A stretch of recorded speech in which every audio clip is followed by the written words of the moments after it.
Estimadas amigas y amigos, bienvenidos a una nueva emisión de Retos de la Sociedad Venezolana.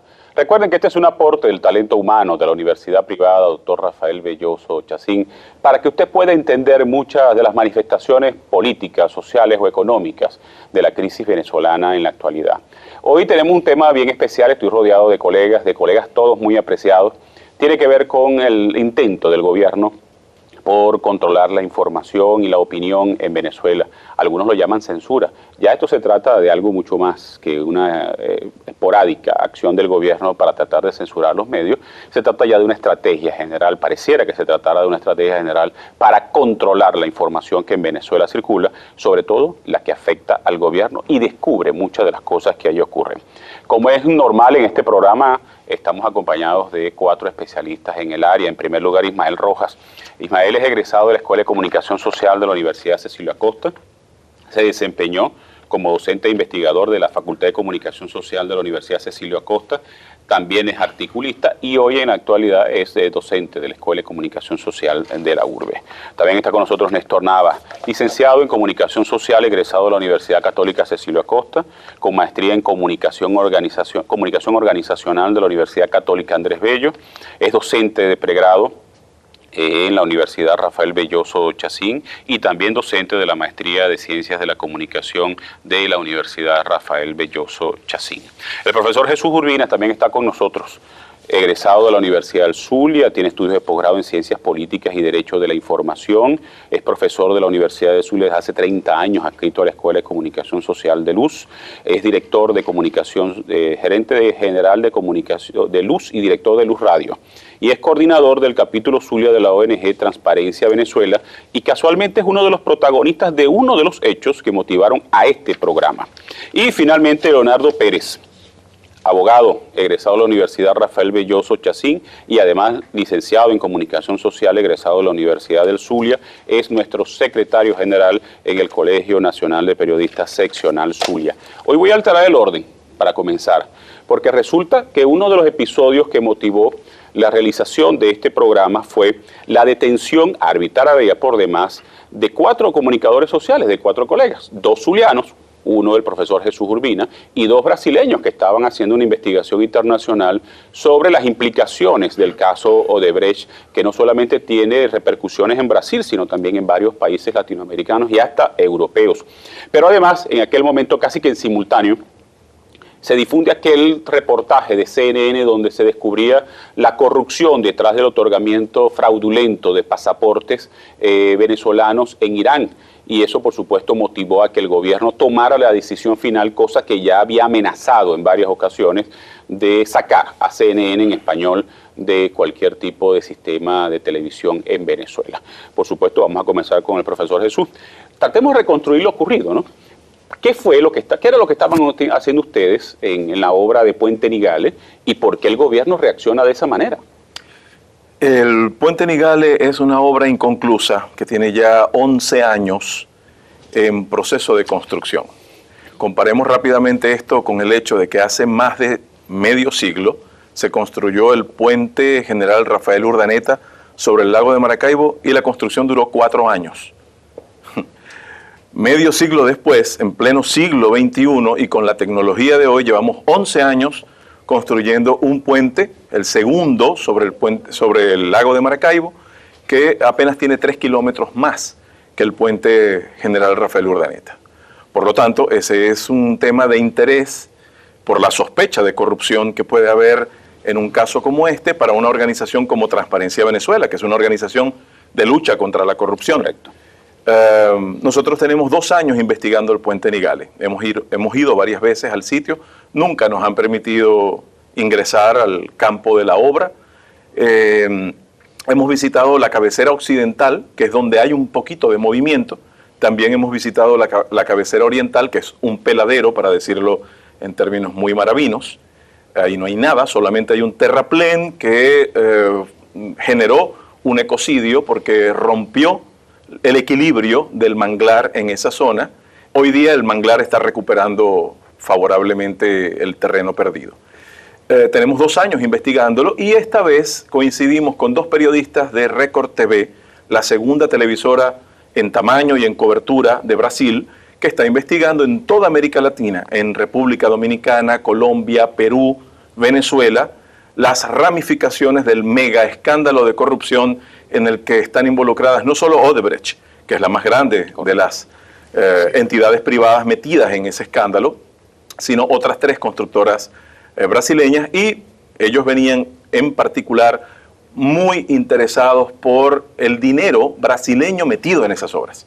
Porque, claro, esas obras fueron encomendadas en Venezuela, el puente Nigale, las líneas 4 y 5 del metro, el segundo puente sobre el río Orinoco en Bolívar, fueron encomendadas a Odebrecht y a otras 3 empresas brasileñas, y el Banco Nacional de Desarrollo Social brasileño financió, antes de que pasaran la factura al Estado venezolano, financió parte de esas obras. En consecuencia, siendo una entidad pública, el BNDES, ellos estaban interesados en ver en dónde estaba metido el dinero de los brasileños. Muy legítima la iniciativa de ellos. Llegaron a Venezuela, estuvieron apenas 4 días en Venezuela, 4 días y medio, 2 de ellos en Caracas antes de ser expulsados, y vinieron a Maracaibo para ver esa obra concreta. Ellos vieron las estaciones no acabadas de las líneas 4 y 5 del metro de Caracas y se vinieron a Maracaibo para que los acompañáramos hasta el puente Nigale. Eso fue lo que hicimos. Y en la mañana del sábado 11 de febrero fuimos los 4, María José Túa y yo, que somos activistas de Transparencia Venezuela, periodistas los 2, y los 2 reporteros brasileños, hasta el sitio, el campamento de la obra de la cabecera occidental del puente Nigale, medio kilómetro al norte de Santa Cruz de Mara.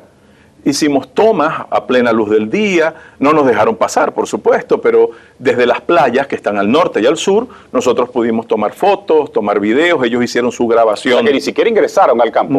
No. Nosotros, la mayor parte del trabajo lo hicimos desde la playa de Las Palmeras, popular playa balneario para los maravinos, ¿no? Y la zona, por supuesto, del municipio Mara. Y cuando ya veníamos de regreso, muy cerca del hotel donde ellos se hospedaban, los brasileños, pues fuimos interceptados por el SEBIN. Y nos conminaron a acompañarlos hasta la sede local, al norte de Maracaibo. Y bueno, esa es la historia de las 10 horas que estuvimos arbitrariamente detenidos allí.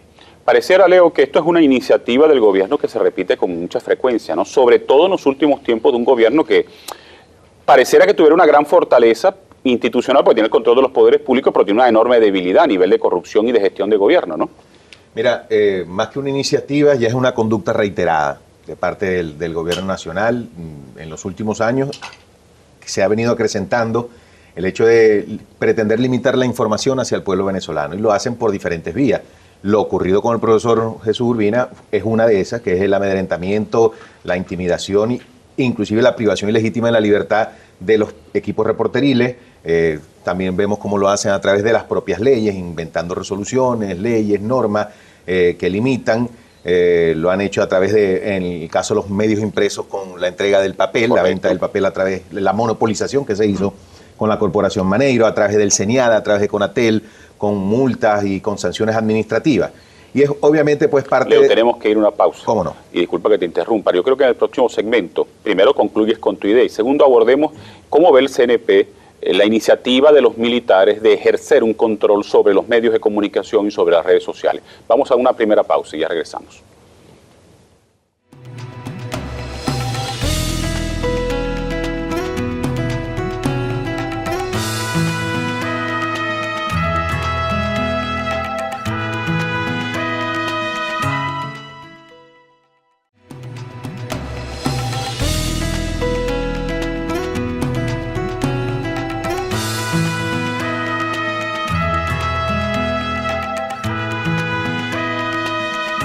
Continuamos en esta emisión de Retos de la Sociedad Venezolana, dedicada a un tema delicado, ¿no? Un tema bastante complicado porque es la estrategia y la necesidad de un gobierno de controlar la información. Leo, te preguntaba al final del segmento anterior cómo veía el Colegio Nacional de Periodistas esta nueva iniciativa de los militares de querer controlar los medios de comunicación y las redes sociales. Bueno, no es sorpresa que también los militares pretendan controlar, o por lo menos que el gobierno que se supone civil le entregue a los militares el control de los medios de comunicación y de la libertad informativa y de expresión del país. Ya hemos visto cómo los militares han estado copando la escena en los diferentes escenarios, desde la explotación exclusiva de lo que tiene que ver con minería e hidrocarburos, la distribución de los alimentos, no sé si el resguardo de la frontera, no sé si la están resguardando, aunque esa es parte de su misión principal. Ahora también, a través de los cuerpos de seguridad del Estado, no solamente los militares, también está el SEBIN, están algunas policías, algunos agentes muy particulares, procuran controlar lo que se va a decir a través de los medios. O sea, ni siquiera es el mensaje, no están atacando al mensaje, ¿no?, sino al mensajero, porque nosotros no generamos la información, nosotros sencillamente la damos. Y obviamente el Colegio Nacional de Periodistas, tanto a nivel nacional como en el caso acá del Zulia, estamos en contra de ese tipo de herramientas, ese tipo de ejercicio de coacción de la libertad de información, de la libertad de prensa, de todo lo que tiene que ver con el ciudadano y con el comunicador social como tal, porque precisamente va en contra de los derechos fundamentales del ser humano y va en contra de lo que es el espíritu de nuestra labor, que nuestra primera labor es precisamente a través de la información, de la libertad de la información, defender la democracia como valor fundamental del ejercicio periodístico. Nosotros siempre estaremos allí pendientes para ejercer nuestra función, para criticar, para hacer las observaciones necesarias y para decir, momento, nosotros tenemos derecho a informar y la gente a estar informado de forma libre. La gente tiene el derecho absoluto de escoger de dónde va a obtener la información. Por eso que inclusive la utilización de las cadenas en la forma desproporcionada como se hace es una forma también de tratar de ocultar las Ahora te hago una pregunta, vías. tú que eres abogado y periodista al mismo tiempo. ¿Los militares tienen competencia legal para asumir esa labor? No tienen la competencia legal, no tienen de hecho la jurisdicción civil, ellos son una jurisdicción militar. Correcto. Ellos podrán controlar o crear la línea editorial de los medios de comunicación que puedan tener dentro de los organismos militares y en ello trabajarán militares, por eso asimilan a diferentes profesiones. Pero como hemos visto, como lamentándolo mucho, el gobierno ha tratado de desinstitucionalizar al país, nos ha creado inclusive una identidad que a veces no sabemos, de un nombre nos pasamos a otro nombre, de una forma como veníamos acostumbrados a trabajar, han venido creando su propio estilo. Vemos cómo hoy día el presidente no presenta memoria y cuenta ante la Asamblea Nacional, sino que va ante el Tribunal Supremo. Correcto. Vemos cómo de pronto dicen a un gobernador electo por el pueblo, usted se va y ahora va a quedar gobernando tal persona, con una instrucción sencilla. O sea, estamos volviendo en pleno siglo XXI, como bien hacía la acotación el profesor Urbina, al siglo XVIII, a las imposiciones dactilares, pues, señalamientos, tú vas a hacer esto, tú vas a hacer aquello, aquí la gente se queda callado y no va a hacer nada. Y lamentándolo mucho hasta ahora, aunque obviamente lo que vayamos a hacer siempre tiene que estar dentro del hilo constitucional y dentro de lo que es la paz, el ciudadano pareciera que nos estamos acostumbrando a ese tipo de situaciones. Ismael, ¿por qué el gobierno le tiene miedo a la información? Yo creo que lo hemos dicho de siempre, estos puntos coinciden en dos cosas fundamentales. Una es que hemos tenido un gobierno militar. Correcto. Este ha sido siempre un gobierno militar, lo fue con Chávez, lo es con Maduro. Porque no es porque estén los militares detrás, sino que son militares los que están gobernando. Algunos de carrera, otros que ya no están, otros que salieron, etc. Entonces, con el tiempo, sobre todo antes y después del 2002, Chávez se dio cuenta de algo. Primero se dio cuenta que los medios de comunicación que estaban a favor de la revolución no los veía nadie. Menos del 0, y tanto % veían Venezolana Televisión, escuchaban la radio del gobierno, etc. Nadie, el público, los seguidores de la revolución, seguían observando a los que él llamó los 4 jinetes del apocalipsis. Correcto. A Venevisión, Televen, Radio Caracas y Globovisión. Pasa el 2002 y después del 2002, mejor dicho, en el 2004, cuando él toma un segundo aire, entonces Chávez definitivamente tiene que hacer 2 sacudidas de mata. Una, dentro del grupo de sus hermanos de armas. Es decir, ¿quiénes me dieron el golpe de Estado? Mis hermanos de armas. Tengo que sacudir esa mata porque yo tengo que saber quién está conmigo y quién no está conmigo. Correcto. Pero además de asegurarse con eso, mandó a traer a los cubanos para que los cubanos formaran el primer círculo de seguridad a su alrededor. Porque los hermanos de armas eran los que lo hacían, pero fueron los que le dieron el golpe de Estado. Ahora, según la visión revolucionaria del siglo XXI, los otros, digamos, el otro factor que intervino en ese golpe de Estado fueron los medios de comunicación social. Por su comportamiento develado ese día, esos 4 canales participaron en el golpe de Estado. Entonces, yo tengo que asumir también algo para contrarrestar a la comunicación social que tiene años, medio siglo para entonces, por encima de la revolución, que apenas van haciendo. Apenas tenía 3 años de haber nacido la revolución, si contamos el 1999 como tal. Entonces, ¿qué debo hacer yo? Primero, le tengo miedo a los 4 canales, porque los 4 canales me dieron un golpe de estado y en cualquier momento me los vuelven a dar. Entonces yo tengo que buscar unas estrategias para ir poco a poco zafándome de ese poder que los 4 medios tienen contra mí, contra la revolución en todo. Habría que acotar, disculpe Ismael, que fueron los 4 medios también que lo llevaron a la presidencia. Claro, correcto. Es que tampoco hubiese llegado a la presidencia. De hecho, desde el principio. Los 4 aparecían en entrevistas. En febrero del 92, si él no aparece en cámara, aquí nadie, el golpe o la intentona de golpe no tiene rostro. Correcto. Y por lo tanto, si no tiene rostro, no hay un trampolín para Chávez para después ser candidato, además de otras cosas que hemos dicho y lo hemos discutido. ¿Por qué le tiene miedo la revolución a los medios? Porque bien lo dijo el profesor Jesús y creo que resume todo, porque tú no puedes tapar. Hay un momento en el que la realidad y el realismo mágico chocan, sobre todo cuando lo que se muestra en pantalla no es lo que está viviendo el común de la gente. Porque si tú crees que vas a tener a la gente metida en una caja, una cajita oscura, con un televisor donde solamente te ves tú, te escuchas tú, es decir, ven a Chávez, escuchan a Chávez, ven a Maduro, escuchan a Maduro, por supuesto, si lo tienes encerrado en un sitio, él va a creer que el mundo en el que vive, que está afuera, que él no ve, es el que está diciendo. Es lo que se vive mucho en los estados pequeños, donde la única señal es la señal ahora, de la televisión. Maduro, disculpa, Darwin, Maduro ha tenido un problema muy grave, que el problema ha sido en que, bueno, muchos, pero en este sentido, es que para los chavistas, y por eso es que los chavistas ya no acompañan a Maduro, en mi opinión muy personal, tú lo sabes, lo he escrito muchas veces en El País Silente, lo fundamental ha sido que esa estructura de los 4 jinetes del apocalipsis, Chávez la enfrentó con lo que él representaba para los chavistas. De hecho, el cierre de Radio Caracas Televisión estuvo sustentado principalmente en una estrategia, como bien lo dijiste tú, que ha sido casi planteada como una política de Estado. Que en un artículo yo dije, creo que es una en política este momento de Estado. es política claro. de Estado. Es decir, los medios hay que controlarlos de cualquier forma. Claro, hay muchos ojos mirando porque estamos en pleno siglo donde se está la globalización, pues. Entonces tenemos que de alguna manera hacerlo sin ante la mirada del mundo estamos violando algún artículo. Entonces tenemos que evitar eso. Pero la realidad te dice que hay un momento en el que tú no puedes ya justificar lo que la gente está viviendo. Correcto. Entonces, ¿qué es lo que cree la gente? Yo voy a estar haciendo una cola y veo a Maduro diciendo que aquí no hay cola, que aquí todo está barato y yo soy el hombre que he apoyado la revolución. Tenemos que ir a una pausa, ¿no? Y hablaste de la realidad. Y la realidad también se vive a través de las redes sociales, porque en estos tiempos la opinión pública no solamente el principal ente que influye en la opinión pública son los medios, nosotros los periodistas, sino las redes sociales, y el gobierno también quiere controlar las redes sociales. Sí. Vamos a una nueva pausa y ya regresamos.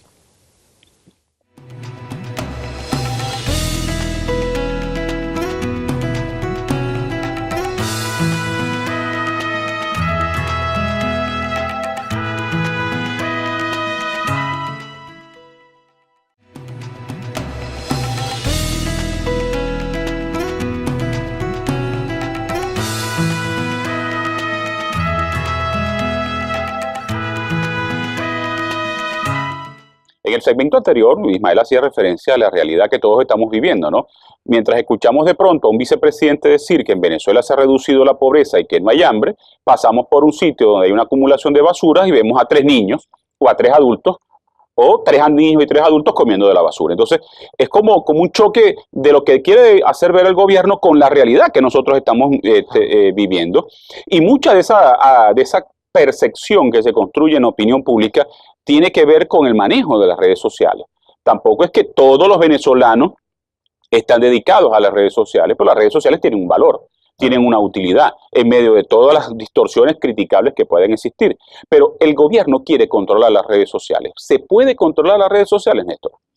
Es un intento que ellos han hecho porque saben que ese es el último baluarte del periodismo libre. Hay que tomar en cuenta un factor. Según el último censo, somos aproximadamente 30.200.000 venezolanos.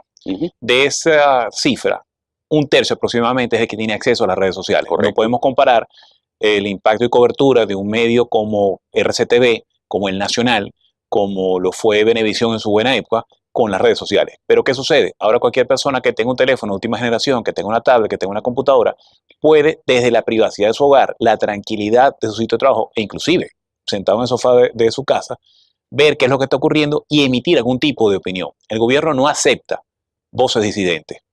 Tan es así que, bueno, que uno de los requisitos fundamentales que se le coloca a cualquier persona cuando ingresa, cuando pasa todos los filtros para convertirse en empleado público, no puede tener redes sociales. Si tiene redes sociales, tiene que suministrar su usuario y su clave para que las monitoreen. Y si hay algún comentario que lesione los intereses de la revolución, esta persona es excluida por completo de las filas de esa institución. Ahora, un gobierno que debe estar seguro de lo que hace, no se estaría comportando de esta manera, porque la única seguridad que ellos tienen es que la gente no se siente nada segura con ellos, porque tiene seguro es el hambre, la desesperación, la escasez, la falta de medicinas, la ausencia de una política efectiva de seguridad social. En días recientes se hizo viral una imagen de 4 personas despellejando un perro en el mercado Quinta Crespo para vender la carne como si fuera carne de res. Obviamente, ningún medio audiovisual iba a pasar esas imágenes. Ningún medio impreso se iba a arriesgar. Las redes sociales han servido para que aquellas personas que no se atrevían por algún motivo a manifestarse, lo hagan. Y rompe la espiral del silencio. Porque un fenómeno que aquí se ha dado muchísimo, primero con Chávez y después con Maduro, es ese miedo que impone la espiral del silencio. No me hagas frente porque mira lo que te va a pasar. Correcto. No me hagas frente, no seas disidente porque te cierro como RCTV. Claro, el costo, disculpa un momentico, sí. Ismael, el costo político del cierre de RCTV, ¿cuál fue? La primera derrota electoral de Chávez con Lina Ron, con sus militares, con sus bandas armadas, con sus matones, con sus CNE. Ahora bien, la gente dijo, un momentico, esto no me lo calo. ¿Cuál fue la siguiente estrategia? Bueno, ahogaron financieramente a Globovisión y los obligaron a vender. Hicieron lo mismo con el Universal y los obligaron a vender. A los medios impresos libres simplemente les quitaron el papel. Pero cometieron el error de subestimar a las redes sociales. Y por allí es el talón de Aquiles del gobierno. Hay un detalle sobre lo de las redes sociales, y lo pudimos ver en el 2014 con las famosas guarimbas. ¿Qué ocurre? Que cuando comienzan a filtrarse a través de las redes sociales todas las noticias que de alguna manera estaban controladas, el gobierno comenzó a hacer la contrapropaganda. Es decir, por eso es que estamos hablando que es una estrategia, que es una política de Estado. Cuando comenzamos a ver que a través de las redes sociales, de todas las redes sociales, empezamos a ver las cosas que no estábamos viendo en los medios. ¿Qué ocurre? Que comenzaron también a difundirse desde la maquinaria del gobierno, a través de las redes sociales, distintas informaciones, distintos elementos para desmentir lo que ya se estaba posicionando en las redes sociales. Sí, es como una especie de matriz de contrapeso, lo que ellos han tratado de hacer. Correcto. Bueno, y tan es así que ellos anualmente tratan de premiar la iniciativa popular, entre comillas, de aquellas personas que sin tener el título de periodista hagan labor en favor de la imagen del gobierno, cosa que me parece a mí un adefesio, porque no puedes tapar el sol con un dedo, ni tampoco puedes pretender que aquellos que no tienen una formación académica, que no están agremiados al CNP, hagan mejor trabajo que nosotros. Pero es que es lo que decía Leo, ellos han tratado de desarmar el país. Completamente. O sea, todo lo que era normal, lo que es normal, prepararse, recibir un título, escalar por mérito, para ellos no existe. O sea, todo lo que implica ese orden, esa meritocracia, es dañino para el gobierno. Ahora bien, profesor Urbina, cuando hablamos de controlar las redes, mucha gente piensa que es un control previo. Escribes un mensaje de Twitter, el gobierno lo revisa, si está bien, se deja que publique, pero hay muchas formas de controlar las redes sociales. Así es, el control no es solamente antes de que el control, lo que llamo yo el control previo, que sería la forma más odiosa, más abyecta de controlar la comunicación, antes de que digas. ¿Okay? Hay también censura post factum, es después que tú has dicho algo, entonces te cargan las represalias de las instituciones del Estado que pueden limitar tu libertad, por ejemplo, o que pueden castigarte por haber dicho. Y eso, por supuesto, inocula un elemento pernicioso en el sistema de comunicaciones de todo el país que hace que la gente, en vez de someterse a la censura, se autocensure para la próxima vez, porque yo no quiero volver a enfrentar, bueno, esto lo digo por otros, porque si me toca enfrentar otra detención, pues tendré que enfrentarla, pero hay gente que dice, yo no quiero volver a pasar por eso. Nadie quiere volver a pasar por eso en realidad, pero si estás comprometido con la libertad, estás sometido a esas posibilidades ad infinitum. Correcto. Sobre todo cuando estamos hablando de un Estado que se instaló sobre la base de un talante autoritario, sin duda, es el que tenemos hoy día. Completamente. Se puede controlar de muchas maneras, tú tienes toda la razón. Y quiero decir que además Internet sí se puede controlar. Tú puedes apagar Internet y ya ese es el control de los controles. Por supuesto. Ya sabemos que han jugado a eso. Sí, ¿cómo no? Sabemos De hecho, que han cuando- jugado a eso cuando y la tú- han apagado parcialmente, Y temporalmente. en momentos muy específicos, Sí. ¿no? Sí, porque recordemos que el Estado, o mejor dicho, bueno, el Estado en sí, pero el gobierno en este momento es Principal jugador. el que gesta todo lo que... Sí. Les doy todo un el control ejemplo de la- que probablemente no es muy popular o no lo conoce mucha gente. Hasta el viernes 3 de marzo había plazo para que el Estado venezolano pagara los compromisos a la ACNIC, que es la Autoridad Latinoamericana para la asignación de recursos en Internet, es decir, de nombres de dominio. Ujú. Ajá. Había plazo para que el Estado, a través del CNTI, que es el Centro Nacional de Tecnologías de Información, pagara en dólares los compromisos que tienen que ver con los dominios .edu.be, que tienen que ver con las universidades públicas venezolanas.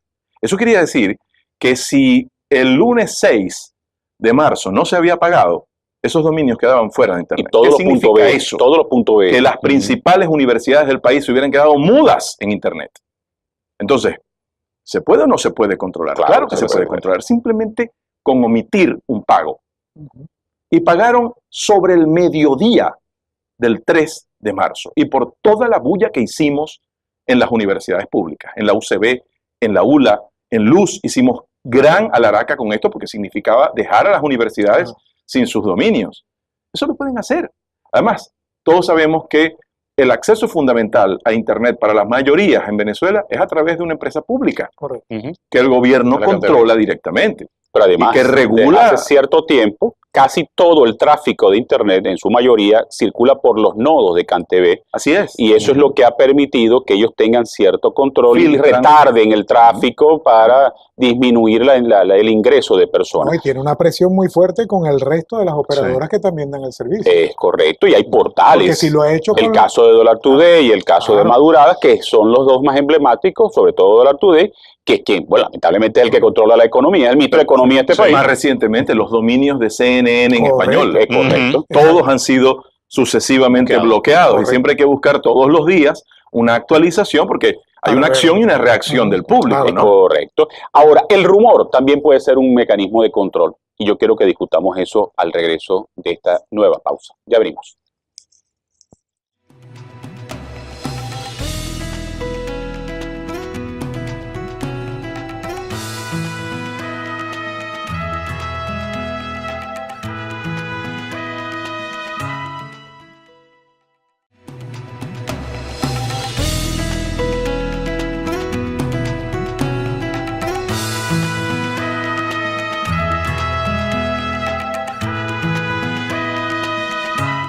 Regresamos en este espacio dedicado al interés y la necesidad que tiene el gobierno de controlar la información a través de los medios y las redes sociales. En el segmento anterior hablábamos de cómo el gobierno podía ejercer un control psicológico de las redes sociales, evitar que la gente escriba un mensaje por temor a caer en toda aquella gran cantidad de venezolanos, si la memoria no me falla, son más de 3.000 los que han quedado sometidos a un juicio que nunca comienza, lo que ya llamamos la criminalización de la disidencia en Venezuela a partir del año 2004. Pero resulta que el rumor también es una forma de controlar. Esto es un salón de clases, para que nuestros televidentes lo entiendan. Este centro de producción audiovisual de la urbe es un salón de clases. De hecho, estamos rodeados de muchachos en este momento de que estamos grabando este espacio. ¿Cuántos de estos muchachos han recibido, cuántos de nosotros han recibido de pronto un mensaje de WhatsApp, de PIN, una grabación, una supuesta grabación? El mundo se va a acabar. Compren velas, compren atún, compren alimentos, compren esto. El presidente Maduro sacó a sus hijos del país. El vicepresidente Laizami está huyendo. O sea, una serie de rumores que circulan a través de las redes, muchos a través de notas de voz, que si ustedes las colocan una al lado de la otra, verán que es la misma persona o personas similares, y eso es una forma de controlar. ¿O estoy equivocado, Leo? No, para nada. Mira, estás dando en lo cierto, y es que si en algo no hay desabastecimiento en el país, Sí, señor. es precisamente Eso la abunda. industria del rumor. El rumor abunda en Venezuela desde tiempos ancestrales. No en balde, fuimos por un tiempo el país de América Latina que más exportaba novelas. Ujú. Y bueno, el gobierno lo ha sabido utilizar muy bien, excelentemente. Ahí yo creo que es una de las cosas que en positivo están eximidos en la calificación, en crear lo que llaman los potes de humo. Cuando hay una situación muy particular, crean un pote de humo para que la gente se entretenga con una información y no le preste atención a lo realmente importante en el momento determinado. Pero también han creado, cuando les interesa, crear una conducta, crear o ampliar aún mucho más, ahondar mucho más en la crisis que siente el venezolano, en la desesperanza que tiene el venezolano, crean una situación igual a través de mensajes de texto de las diferentes redes, a través de mensajes de voz, correos electrónicos, cualquier cosa. Lo crean a través de eso y la gente se calla del tema principal y automáticamente se va. Aunque parezca ilógico, ¿no? Su principal aliado es el auge de las redes sociales y de los servicios estos de mensajería por telefonía inteligente, ¿no? Totalmente. Esa es su primera herramienta, ¿no? Correcto. Y el bloquear las redes sociales, iba a hacer ese comentario en el segmento anterior, luego la participación de los compañeros, es que una forma de bloquearlo es inventando una historia, inventando un cuento para que la gente bien se intimide o cambiándoles el guión de lo que van a hablar. Se distraiga. No van a estar hablando de un tema principal, qué sé yo, cualquiera, el presidente, el vicepresidente, algún ministro importante, sino que le inventan, qué sé yo, que el pollo que estamos comiendo no es pollo, sino rabipelado. Porque es que en Cuba hicieron lo mismo y te montan todo el aparataje. Correcto. Arman completo el aparataje gráfico, impreso, toda la redacción, y la gente se dedica entonces a eso. Hay una realidad inclusive con el desabastecimiento. El desabastecimiento alimentario es una realidad. Ahora, a ellos también les interesa que la gente se entretenga buscando dónde comprar. El desabastecimiento no se acaba porque es una forma, irónicamente, de mantener al gobierno de pie. Es correcto. Porque Una si la forma gente de control estuviese social. abastecida en su casa, si la gente estuviese con las cuestiones de las medicinas, todo lo que tiene que ver con salud bien, la economía medianamente funcionara, bueno, tal vez no estuviera tan mal, pero la gente pudiera dedicarse más a la parte política. Aquí estás dedicada no a la política, a la parte social de resolver tu casa. Sí, a la lucha De por lo sobrevivir, tuyo. Leo, porque A la fíjate que lucha por la siempre que supervivencia. el gobierno ha dictado una medida económica fuerte, entendiendo medida económica fuerte, el aumento de salarios, el ajuste de la unidad tributaria, siempre lo hace fines de semana, lo hace después de las 5 de la tarde, después que la Cámara de Compensación cerró, después que los bancos cerraron, de ser posible que el lunes siguiente sea bancario, para que el mercado no tenga capacidad de respuesta y para que la gente se desespere y busque el modo de sobrevivir. Fíjate que eso es tan cierto que antes de Carnaval lanzaron el rumor del aumento de la gasolina a 25 bolívares. Correcto. Como para generar crispación, generar preocupación en las personas, ¿no? O sea, pareciera que es toda una estrategia del gobierno. Y O así, es eso, y así o- lo hacen con los productos alimentarios y tal. Hay Con en tal todo. parte ahí para que se entretenga la El gente. gran Sí. productor eso, de la telenovela venezolana es el gobierno en Sí, este en momento, este que crea momento, su claro, propia sí, historia. totalmente. También el gobierno recurre a esto para hacer globos ensayos. Es decir, no, yo voy a lanzar esto a ver cómo Correcto. reacciona la gente. A ver qué pasa. A ver qué pasa. De repente la pego y estamos bien. Y lo hacen no solamente para ver cómo me voy a mover, sino también para Como midiendo fuerzas. Sí, midiendo fuerzas. Es decir, y si no, desprestigiando, denigrando, resolviendo una situación con alguien que está creando una matriz de opinión superior a la que tiene el gobierno dentro de sus seguidores, que es lo que le interesa al gobierno. Al gobierno le interesa mantener a sus seguidores, que son los que lo mantienen en el poder. Claro. Correcto. Los demás no me interesan porque los demás definitivamente no están con el gobierno. Ni van a han estar, estado no. ni van a estar. Pero este grupo que está aquí todavía me mantiene en Miraflores. Este es el que me sirve. Bueno, hasta el 6 de diciembre de 2015 fue así. Sí. Después del 6 de diciembre, parte de estos seguidores se fueron a un lado y sumaron con esto, y por eso la derrota el 6 de diciembre. La gran derrota que se dio el Sí. 6 de diciembre. Entonces me queda todavía este grupo aquí, que por lo menos unos tiros deberán echar. Es decir, cualquier No, cosa y pasa, esta gente va a salir a tirar una fíjate piedra. cómo será todo esto, que brevemente, lo que ocurrió en diciembre con los famosos billetes de 100. Ajá. Tradicionalmente en diciembre, ¿qué es lo que hacía el venezolano? Utilizaba sus utilidades para hacer las compras, preparar la cena, pagar las deudas. Sueltan el rumor de que, bueno, que va a haber cambios en el cono monetario, que el billete sí no va a circular más. La gente se olvidó de pedir referéndum, se olvidó de elecciones, se olvidó de regionales. Hubo gente que inclusive se desesperó gastando el dinero que no debía gastar para que un día antes del vencimiento de plazo dijera, no, mira, te voy a dar un chance más para que guardes los billetes para que no digas que eso está desconsiderado. Y hubo personas que llegaron al extremo de quemar el dinero. Entonces ya es una muestra de la mala intención que tiene el régimen con respecto a los Pero tú venezolanos. sabes lo más grave de todo esto, y eso lo hemos analizado varias veces. La actuación de la gente, la actitud de la gente. De una gran cantidad de personas que, pese a lo que decía Leo, de esas bombas de humo, el problema ya no radica en la bomba de humo, porque las bombas de humo siempre se van a lanzar. El problema es que se lanzan bombas de humo y todavía hay gente que las sigue.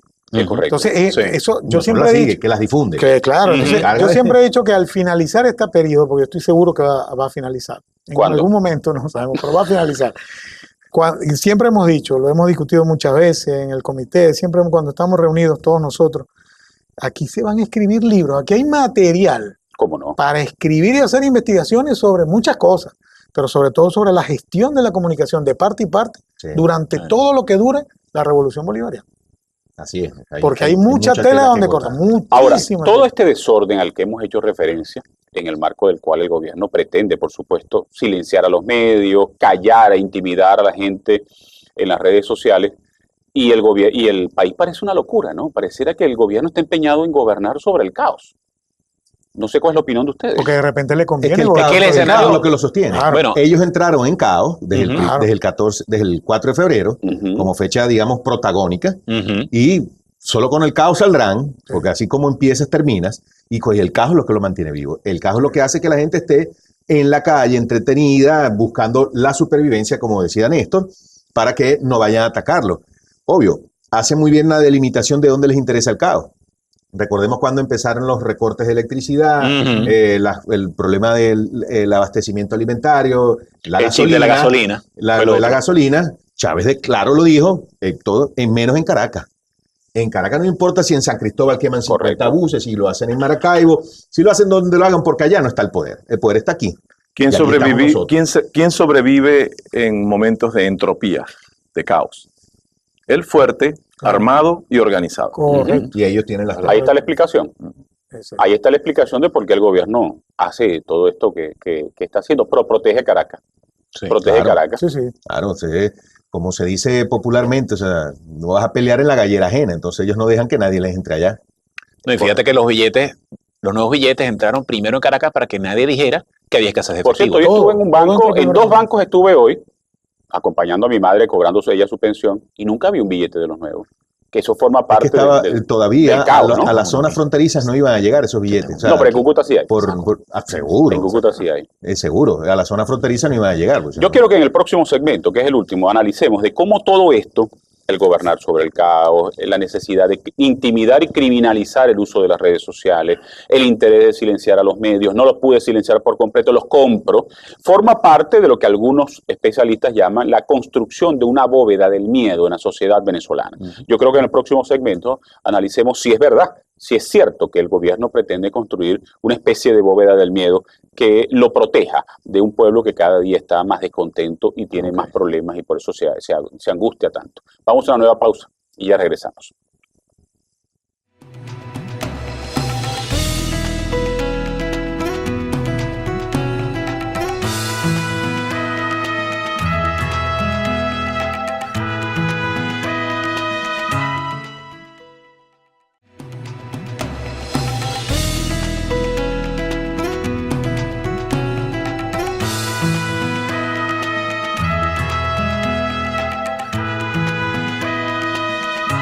Muchos especialistas han venido señalando que el gobierno progresivamente, a partir, yo lo ubico desde los sucesos del año 2002, el gobierno ha venido construyendo una especie de bóveda del miedo, ¿no? Que le garantice cierta estabilidad en medio de la inestabilidad de un gobierno que no tiene gobernabilidad sobre la economía, ni sobre los problemas del país.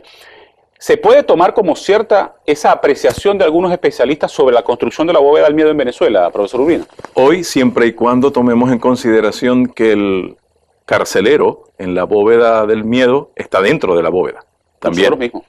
Porque es así. Cuando te conviertes en un forajido en términos de lo que ha sido el producto de la persecución de las libertades en el país y ya en el mundo entero estás señalado y hay posibilidades de que te aprehendan si sales del país, evidentemente te encierras en el país. Correcto. Y encierras a todo el mundo contigo y tiras la llave. Correcto. Y yo creo que ese es el dilema que tenemos en este momento. Ujú. Que Estamos no- todos prisioneros con el gobierno adentro. ¿El gobierno tiene miedo? Es como si estuviéramos en una de estas celdas, pabellones inmensos, colectivos, terribles, De 7.000. de alguna de las peores cárceles, y el PRAN estuviera adentro con Correcto. nosotros. Y asustado. Algo así. Asustado. Y asustado. Sí. ¿Tú Y crees que el PRAN gobierno, asustado. ¿tú crees que el gobierno tiene miedo? Sí, yo creo que sí. Yo pienso que realmente, al igual que el profesor, creo que la bóveda del miedo se creó. Yo diría que del 2004, después del susto, Ujú. había que evitar que otra vez pasara eso. Pero se ha ido creando de una manera muy digamos, se ha ido desarrollando de manera progresiva, logrando ciertos escaños, entre los cuales el liderazgo de Hugo Chávez facilitó. No así el liderazgo de Maduro, porque pareciera que el liderazgo de Maduro como que al final fue el que se metió dentro de la cárcel, porque le dio miedo lo que estaba afuera y se metió dentro de la cárcel y vive, como dice... Y botó la llave. Como claro, y botó la llave. Entonces, por eso, en vez de la teoría del caos, tenemos la teoría de la cárcel. Y es así, en vez de la teoría del caos, tenemos la teoría de la bóveda de miedo. Entonces, realmente, yo pienso que el gobierno, la única forma de mantenerse, como se ha mantenido hasta ahora, como bien lo explicó Leo también, es en manteniendo la situación tal y como está. Porque si él busca mejorar alguna de las cosas entre las cuales nos mantiene ocupados a nosotros de repente nos vamos a dedicar a observar hacia otra parte. Y esa otra parte puede ser la política. Y si a eso le sumamos lo que dijo Néstor, con lo de los billetes de 100 bolívares, por ejemplo, olvidamos el referendo, olvidamos lo otro. Si eso no hubiese pasado, quizás la gente hubiese salido a protestar por lo que sucedió con el referendo. Pero la gente estaba ocupada en que los billetes de 100 se van a acabar. Entonces yo no puedo estar pensando en los políticos que se encarguen de eso. Yo lo que quiero es saber si los 100, los 10.000 bolívares que tengo en el bolsillo me van a servir el lunes o no me van a servir. Es correcto. Entonces, eso el gobierno lo sabe. El gobierno aplica esa técnica, aplica esas estrategias. Son todas las maneras de sobrevivir que tiene el PRAN, que está dentro de la cárcel, que además tiene miedo, para poder seguir vivo dentro de esa celda donde hay muchísima gente.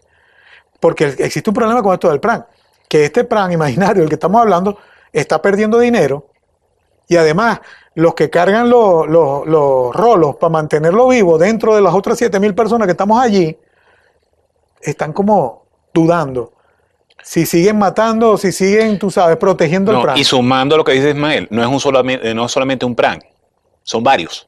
Porque siempre que el chavismo ha tenido una crisis que pudiera poner en tela de juicio su integridad, su permanencia en el poder, ¿qué es lo que ha hecho? Sacrifican una pieza emblemática para inspirar lástima, para que la gente se olvide, para dárselas de incomprendido, utilizando el principio de, ay, pobrecitos, vamos a tenerle compasión, y tratar de correr un poco más la arruga.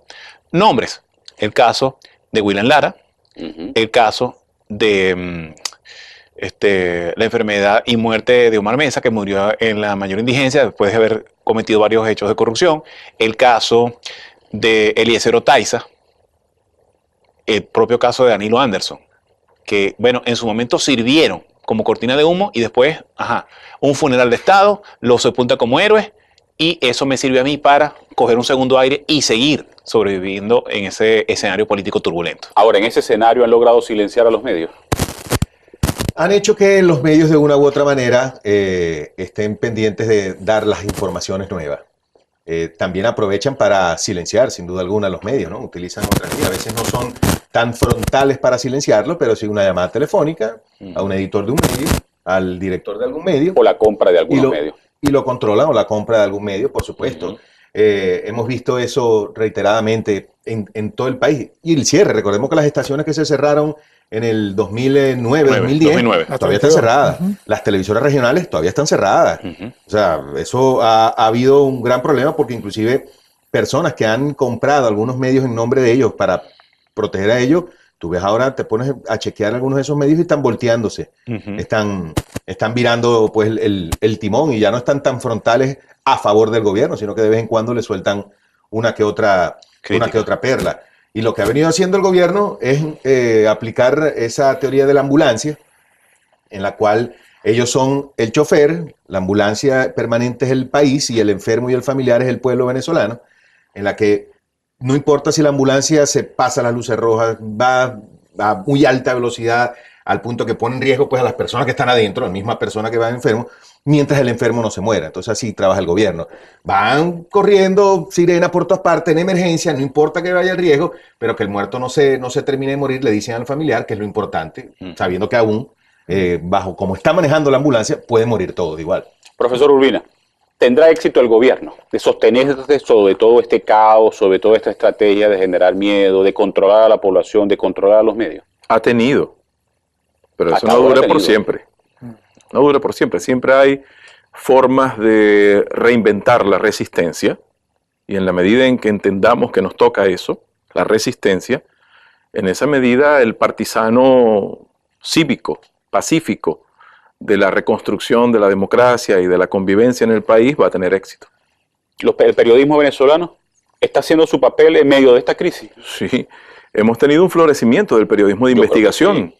Tú lo sabes muy bien, claro. Darwin. Nunca tuvimos muy buen periodismo de investigación. La mejor época es la Anhelábamos tener algo como lo que los colombianos habían podido desarrollar, pero hoy tenemos un excelente periodismo de investigación que ha sido justamente un ejemplo de esa reinvención de la sociedad civil en el desastre, en el desierto, en la pérdida de medios, de canales, de mecanismos y de tribunas. Surgió todo un sector de periodistas que crearon medios nuevos, que además aprovecharon las nuevas prestaciones tecnológicas para echar adelante cosas como Armando Información, Runrunes, que es producto de una reinvención, El Pitazo, que es un gran emprendimiento de periodismo en todo el país, además con un talante popular y al mismo tiempo muy responsable. Es decir, nosotros tenemos buen periodismo. Hoy tenemos buen periodismo. Durante los primeros años de la democracia, yo creo que no fue tan bueno como el que tenemos hoy.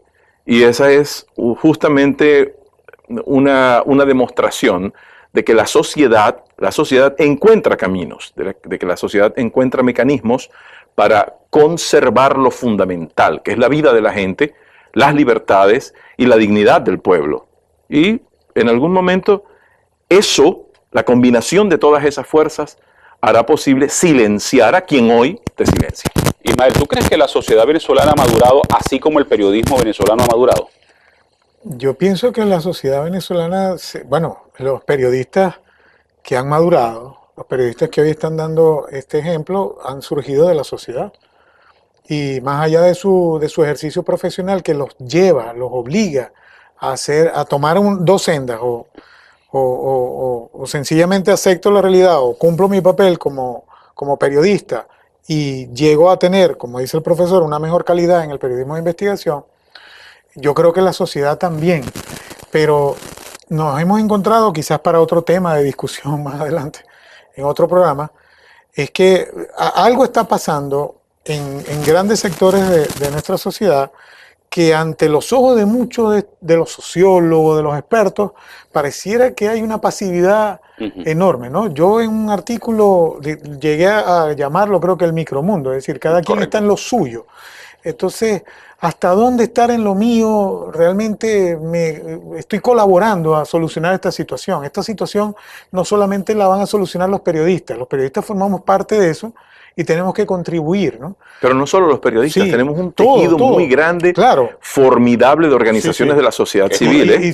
Las organizaciones de derechos humanos que hay. Sobre todo, es decir, hay un grupo de personas, hombres, mujeres, que están participando por todo lo que sucede en el contexto, que se han visto obligados a decir, sería absurdo no hacerlo, y lo hacen, porque el mismo contexto lo exige. Yo creo que va a quedar ese tema para un próximo programa, porque el tiempo se nos acabó. Bueno. Yo les quiero agradecer por la participación de ustedes en este programa. Yo creo que ha sido una excelente cátedra de lo que está ocurriendo. Yo les recomiendo a todos nuestros televidentes, no crea todo lo que lee en redes sociales, no crea todo lo que recibe a través del WhatsApp o de cualquier tipo de aplicación en su teléfono, y tenga mucho cuidado, porque de pronto su angustia, su desesperación, lo hace ser un aliado del gobierno en la difusión de rumores que lo que tratan es generar intranquilidad y miedo en la población. Muchísimas gracias por haber estado con nosotros, y a ustedes gracias por la sintonía, y nos vemos en una próxima oportunidad.